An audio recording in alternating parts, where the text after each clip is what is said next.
everybody and welcome. Today I'm over here at the All-Star Sports Resort. And as you guys can tell, I'm filming the pool for you today.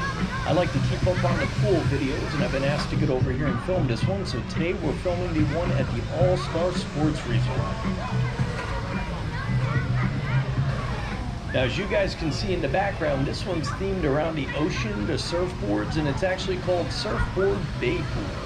So this one here is all about the surfboards and the ocean. And they actually have another pool here called the Grand Slam Pool.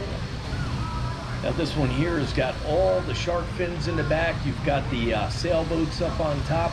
And it's actually a really nicely done pool. It actually holds 240,000 gallons of water. Now each one of these resorts has their uniquely very own pool design for each resort.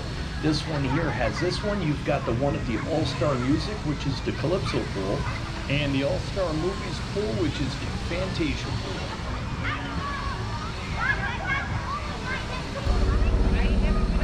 And this one here, this is actually a really fun pool. If you guys are over here at nighttime with all the lights on and stuff like that, it's actually a real beachy feel to it, and it's just a fun pool. My kids love to come over and swim at this one. We do spend a lot of time at the Grand Slam Pool, which is actually themed around Goofy and baseball, and that's down on the other end of this resort. But this is by far, they're probably the best pool they have in the All-Star Resorts. And as you can see, all the surfboards way up on top. You got the shark fin there in the background. You've got all the boards, and it's just, once again, this is a nice pool. If you guys get a chance to get over here and take a peek at it, get over and take a look at this. And once again, we're going to hit all the pools for you guys, but that's the end of this one. We'll see you on the next one.